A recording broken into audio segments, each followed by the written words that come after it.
Madam. இப்ப கூட நான் லாக் பண்ணிட்டு ஏன் உள்ள இருந்த தெரியுமா? வெளியில வந்தா கைய உடைப்பேன், கால உடைப்பேன்னு நினைக்கிறானே என் அண்ணன். இவனும் என் அம்மாவும் சொல்லுங்க 2 பேருக்கும் பயந்து நான் உள்ளே இருக்க மேடம். என்ன ரொம்ப அடிக்கிறாங்க மேடம். நினைக்கிறானே இவன் என்ன மாடு அடிக்கிற மாதிரி அடிக்கிறான் மேடம். டேய் நான் அடிக்கிறேன்டி, நான் அடிக்கிறேன்டி உன்னை. ஏய் நிறுத்துடா. எங்க முன்னாடி அந்த பொண்ணு அடிக்க போறியா? யார் நீ? உன் பேர் என்ன?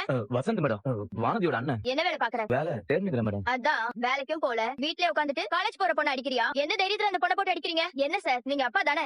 இதெல்லாம் என்னன்னு கேக்குறது இல்லையா? மேடம் அவங்க அவரை பேசவே விட மாட்டாங்க மேடம். எனக்காக என் அப்பா பேசினாலும் அவரை திட்டிட்டு என்ன போட்டு அடிப்பாங்க மேடம். இவங்க உன்னை அடிக்கிற அளவுக்கு என்னமா பிரச்சனை? நீ ஒன்னும் பயப்படாத, சொல்லு. மேடம் நான் ஒரு பையனை லவ் பண்றேன் மேடம். அது பிடிக்காம என்ன அந்த அடி அடிக்கிறாங்க மேடம். மேடம் அது ரொம்ப கேவலமான குடும்பம் மேடம். அந்த குடும்பத்து பையனை போய் லவ் பண்றா பெத்தவங்களுக்கு கஷ்டமா இருக்காதா? இன்னைக்கு காலையில கூட அவனை கல்யாணம் பண்ணிக்க ஊட்ட விட்டு ஓடிட்டா மேடம். அவன் வேடான்னு சொன்னா கேட்க மாட்டேங்கிறா. மேடம் நான் லவ் தான் பண்றேன். வீட்டை விட்டு நான் ஓடி எல்லாம் போல மேடம். நான் கல்யாணமும் பண்ணிக்கல. ஆனா இவங்க எல்லாம் சேர்ந்து என்ன வீட்டை விட்டு துரத்துறதுலயே குறியா இருக்காங்க மேடம். இத்தனை நாளா நான் எந்த தப்புமே பண்ணல. நான் லவ் பண்ற பையனை வீட்டுக்கு கூட்டிட்டு வரதோ இல்ல அவங்க வீட்டுக்கு நான் போறதோ அப்படி எதுவுமே பண்ணல. அதுக்காக என்ன போட்டு அந்த அடி அடிக்கிறாங்க மேடம். இங்க பாருங்க மேடம், இங்க பாருங்க எப்படி ரணமா இருக்கு பாருங்க. முடியல நிக்கிறானே தடிமாடு. இவன் எப்ப பாரு என்ன கொன்னுடுவேன்னு சொல்றான். இவன் அடிக்கிற அடியில நானே ஒரு நாள் செத்துருவேன் போல. இவங்க கிட்ட இருந்து நீங்க தான் மேடம் என் உயிரை காப்பாத்தணும். நீங்க மட்டும் வரலன்னா கண்டிப்பா கொன்னு கூட போட்டிருப்பாங்க மேடம். என் உயிருக்கு இந்த வீட்டுல கொஞ்சம் கூட பாதுகாப்பே இல்ல மேடம். என்னம்மா அந்த பொண்ணு கரெக்டா தானே பேசுது? அந்த பொண்ணு படிக்க தானே ஆசைப்படுது. அந்த பையனை கல்யாணம் பண்ணிட்டு போகணும்னு நினைக்கலையே. எப்படி அந்த பொண்ணு நீங்க கை நீட்டி அடிப்பீங்க? என்ன பல மிரட்டெல்லாம் விடுறியா? என் உயிருக்கே ஆபத்து இருக்குன்னு இந்த பொண்ணு பயப்படுது. மேடம் அப்படிலாம் எதுவும் இல்ல. இந்த பொண்ணு சொன்ன எல்லாத்தையும் ரிட்டன் கம்ப்ளைண்ட் எழுதி கொடுத்ததுன்னு வச்சுக்கோ, நீங்க 3 பேரும் உள்ளதா இருக்கணும்.